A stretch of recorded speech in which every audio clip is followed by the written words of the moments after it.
स्व का दर्शन चक्र मैं आपको थोड़ा शार्ट में बताता हूँ। मेरा अनादि स्वरूप कितना पवित्र है, कितना स्वच्छ है, कैसे हम सब आत्माएं बाबा के बहुत समीप अपने परम धाम घर में, ब्रह्म घर में निवास करती हैं। स्व का दर्शन करो कि मैं आत्मा जब इस सृष्टि मंच पर पार्ट बजाने के लिए आई, कहाँ से आई, वो हमारा असली घर कौन सा है। उस परमधाम घर में हम आत्माएं बाबा के गले की जैसे माला के रूप में पिरोई हुई मणके हैं। और जब वहाँ से पहले पहले सृष्टि रंगमंच पर आए, देवी और देवताओं की ड्रेस मिली, ये शरीर रूपी चोला मिला, और वो भी योग बल से मिला, भोग बल से नहीं। प्रकृति सतो प्रधान है, सब तत्व सुखदायी हैं, सहयोगी हैं, पूरा ही विश्व एक भारत सोने की चिड़िया। इतना सुंदर स्वर्णिम संसार जहाँ पर हम सब हर प्रकार के धन धान्य संपन्न, सब वैभवों से भरपूर सतयुगी देवी देवताओं के रूप में पार्ट प्ले करते हैं। और वहाँ जो भी कर्म किए जाते हैं वो सब कर्म अकर्म बन जाते हैं। कोई कर्म विकर्म भी नहीं बनता है और कोई कर्म सुकर्म भी नहीं बनता। क्यों? क्योंकि सतयुगी देवताओं के जो कर्म हो रहे हैं वो संगम की प्रारब्ध के आधार पर हो रहे हैं। जितना जिस प्रकार से संगम के समय पर हमने श्रेष्ठ कर्म किए हैं, परमात्मा की याद में रह करके कर्म किए हैं, उसका फल, उसकी रिजल्ट सतयुग और त्रेता आधा कल्प तक चलती है। और वहाँ पर कर्म अकर्म होते हैं। कोई देहमान के वश कर्म नहीं है, इसलिए विकर्म नहीं बनता, और कोई परमात्मा की याद में कर्म नहीं है, इसलिए वो सुकर्म नहीं बनता। ये गहन गति, कर्मों की गति जो है, चाल जो है, वो बाबा ने हम सबको बहुत विस्तार से सुनाई है। जब आधा कल्प की प्रारब्ध पूरी होती है, द्वापर काल शुरू होता है,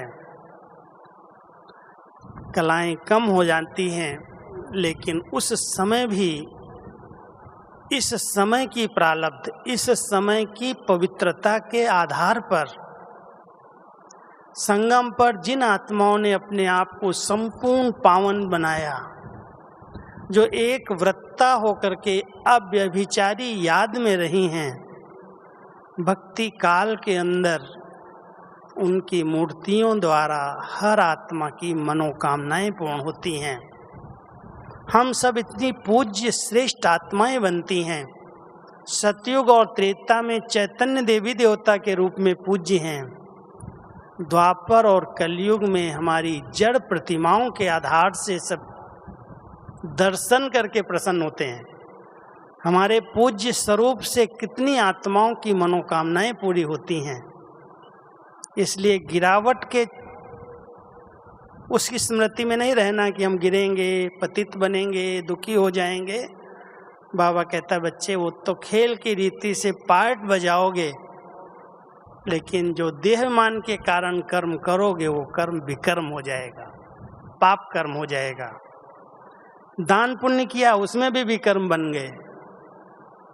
प्रारब्ध मिली, कुछ फल मिला, लेकिन उसके अंदर किसी न किसी विकार की प्रवेशता होने के कारण, जैसे आजकल दुनिया में दान करने जाते हैं, देखा होगा आप लोगों ने, कोई ने कोई मंदिर में एक थोड़ा सा टुकड़ा संगमरमर का लगवा दिया, तो उस पर नाम लिखवा दिया, फलाने फलाने स्वर्गीय पिता दादा की याद में है। ये कर्म है, ये पुण्य है। बाबा कहता वो भी स्वार्थ वाला कर्म हो गया, वो भी पाप के खाते में चला गया। बहुत कर्मों की गहन गति परमात्मा ने हम सबको सिखाई। इसलिए आप देखो, बाबा के यज्ञ के अंदर इतने भवनों का निर्माण और सब बच्चों के सहयोग से हुआ। लेकिन किसी भी मकान के ऊपर किसी का व्यक्तिगत नाम है? किसी के दरवाजे पर, किसी के मार्बल पर, किसी स्थान पर किसी का नाम है कि फलाने फलाने की याद में बनाया गया? सबने बाबा को समर्पित किया, बाबा को दिया और बाबा ने उसको बच्चों के लिए सेवा में लगा दिया।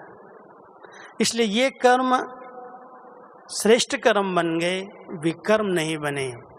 लेकिन भक्ति काल के अंदर अगर स्वार्थ है, दान दिया, दिखावा किया, दान दिया, रिटर्न की इच्छा रखी, नाम की, मान की, शान की, तो दान पुण्य नहीं कहलाया। इसलिए द्वापर और कलयुग के अंदर हमारे कर्म विकर्म बने, लेकिन आत्मा की वो पवित्रता की स्टेज के आधार से उसकी जड़ प्रतिमाएं जो बनाई गई, मंदिर जो बने, उससे अनेक आत्माओं की मनोकामनाएं पूरी हो रही हैं। संगम युग पर स्वयं भगवान मिल गए, इतनी श्रेष्ठ जीवन बनी, डायमंड एज के अंदर हमारा जीवन ही हीरे समान बन गया। स्वयं परमात्मा की डायरेक्ट पालना, पढ़ाई, श्रेष्ठ मत, इतने वरदान जो एक एक बच्चे को प्राप्त हैं। अब ये स्व का दर्शन करो, ये योग है, ऐसा नहीं योग नहीं है। इससे भी दिव्य गुण अपने जीवन में अपने आप आते जाते हैं। जो भी हमारे अंदर पुराने विकारी संस्कार हैं, जब हम अपने अनादि और आदि संस्कारों को याद करते हैं तो ये बीच के मध्यकालीन देहमान वाले संस्कार समाप्त हो जाते हैं। आत्मा बहुत योग युक्त बन जाती है। इसलिए सभी योग युक्त और युक्ति युक्त जो कर्म करो बहुत यथार्थ हो। पहला खजाना है विचार संपत्ति, जो सबसे मूल्यवान खजाना है। संसार में जितनी भी चीज़ें, साधन, वैभव, पदार्थ है, वे सबसे पहले हमारे मन में उत्पन्न होते हैं। मन में विचार आता है, फिर वह चीज़ के रूप में आकार लेता है। तो इस अनमोल विचार संपत्ति को व्यर्थ नहीं करना है। जितनी मन में शांति, शुद्धि और एकाग्रता रहती है, उतनी रचनात्मक और सकारात्मक योजनाएं और कल्पनाएं उत्पन्न होती है। हमें मन की अनमोल विचार शक्ति को व्यर्थ और नकारात्मक चिंतन में लगाकर गंवाना नहीं है। जैसे कि बीती बातों को सोचते रहना, अनावश्यक बातों में माथा मारना और आदि आदि ऐसी बहुत सारी बातों में हमारी इन सब शक्तियाँ व्यर्थ होती है। इसलिए हमें हमारी विचार की शक्ति, जो बहुत ही मूल्यवान खजाना है, उसको व्यर्थ नहीं गंवाना है। पानी की एक एक बूंद जब भाप बनती जाती है तो वो विशाल बादल का रूप ले लेती है। ठीक वैसा ही परिणाम हमारे विचारों के द्वारा भी होता है। विचार अर्थात विचारों की ऊर्जा भी वाइब्रेशन के रूप में इकट्ठी यानी कि जमा होती रहती है। यदि विचार सकारात्मक होंगे तो संकल्पों की ऊर्जा इकट्ठी होने के परिणाम भी सकारात्मक होगी। यदि विचार व्यर्थ या नकारात्मक होंगे तो संकल्पों के ऊर्जा जो इकट्ठी होगी उसके परिणाम भी नकारात्मक होंगे। इसलिए हमें हमेशा सकारात्मक और पॉजिटिव रहना चाहिए।